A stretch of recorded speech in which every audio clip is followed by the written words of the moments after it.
special piece of vocabulary for you today. This is pretty much a direct lift of John Petrucci's run on one of his Breaking All Illusions solos for Dream Theater. When I first heard this riff, I just thought it was the coolest thing ever. I really like the big intervallic sound. It's like really stretched out, and it's also just really satisfying to play, and you can apply this to a bunch of areas of the guitar. So you can take this riff and kind of adapt it to different contexts, to different modes, or to different chords in the key, if you want to think of it that way. So without further ado, let's talk about what's happening here. We're in the key of E minor, and I'm looking at a 3-note per string scale that starts on G on the top string, so starting on our 15th fret. And it's a 3-note per string scale that has an overlapping note. It's not one that actually, obeys all the rules of the scale and shifts over at the bottom 2 strings. It stays all in one box, if that makes sense to you guys. And the idea is we're going to think of each note on each string as having a number. So the lowest note on a string would be 1, the middle note on a string would be 2, and then the highest note on a string would be 3. So I have 1, 2, 3, or in other words, 1, 2, 3, 1, 2, 3, 1, 2, 3, 1, 2, 3, 1, 2, 3, 1, 2, 3. And so I'm going to use those numbers to kind of talk you guys through the riff. We're going to start on the bottom string, and we're going to end up playing 3, 1, and then we're going to play 2, 1 on the second string, and we're going to come up and play 2, 1 on the third string. And we're going to kind of start this logic over from the second string. So the logic was 3, 1, 2, 1, 2, 1. Now I'm on the second string for 3, 1, on the third string for 2, 1, on the fourth string for 2, 1. So if we put those together,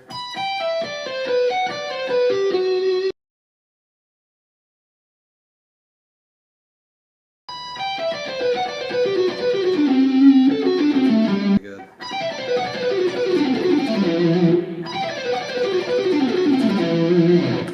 Super nice sounding. So that's great and all, and it actually works over a really wide context, I'll say. Like, you can put it over practically any chord in the key and it sounds great because there's so much info from the scale there. It's not stuck to any particular context, but we don't really want to be trapped in one area of the guitar, every time that we want to pop this in. We want to make our vocabulary versatile and figure out ways to shift it over to other positions, up to other modal scales, if you want to think of it that way. So what I went and did with this is I just tried it in some different areas. I basically pushed the whole scale, or the whole riff, down a step in the scale. Maybe made some tweaks where I didn't follow that sequence to a T, just adjusted it to what sounded good in that new area. You can get something really nice there.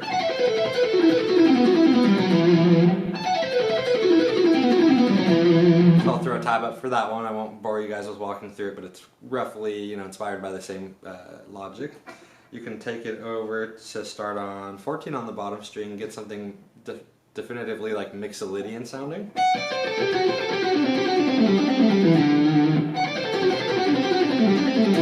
Again, you can modify the pattern.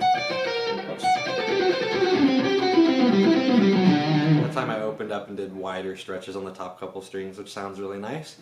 I'll put that one up here as well. And then let's shift over one more time. The other place I found that this sounds really cool, and I'm just going for a really modal sound here, so this sounds great to me, would be to start it on 12 on the bottom string, at least for the key of E minor. So we're starting on the root of the key. And the way this ends up laying out, it works really good for Lydian.